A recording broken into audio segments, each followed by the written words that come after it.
ఈ 2 ఎకరాల 17 సెంట్లలో దాదాపుగా 25 సంవత్సరాల నుంచి, అంటే 2001 పై నుంచి 2001 ముందు నుంచి 25 సంవత్సరాలుగా వీళ్ళు ఇక్కడ నివాసం ఉంటా ఉన్నారు. ఇందులో చాలా మంది ఇల్లు కట్టుకున్నారు.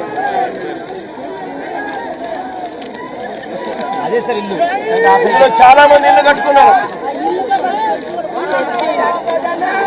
ఈ ఇంటికి సంబంధించి, ఈ ఇళ్లకు సంబంధించి Vijayawada municipal corporation building plan approvals ఇచ్చినారు.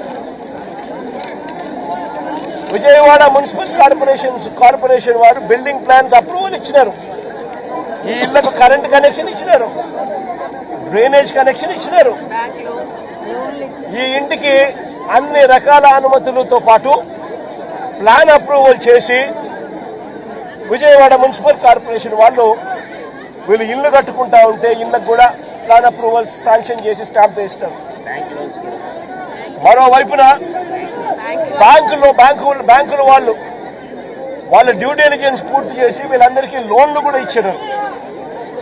ఇక్కడ ఉన్న వాళ్ళు దాదాపుగా ఒక్కొక్కరు 20 లక్షలు 25 లక్షల రూపాయల పైన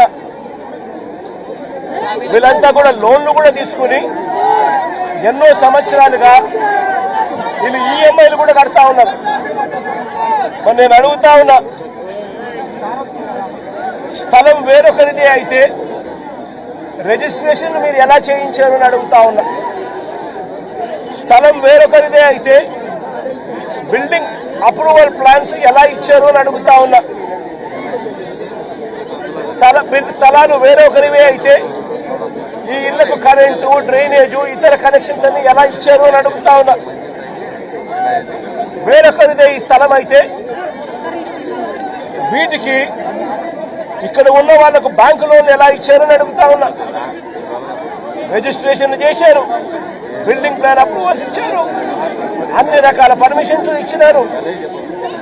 చివరికి వీరికి బ్యాంకులు వాళ్ళు లోన్లు కూడా ఇచ్చాయి, వాళ్ళ డ్యూ డెలిజెన్స్ పూర్తి చేసి. మన ఇన్ని సవ్యంగా ఉన్నప్పుడు ఇది ఏ రకంగా గవర్నమెంట్ ముందుకొచ్చి వీళ్ళకి ఎటువంటి న్యాయము చెయ్యాలి అని కనీసం ఆలోచన కూడా లేకుండా, ఎటువంటి ముందస్తు నోటీసు కూడా ఇవ్వకుండా,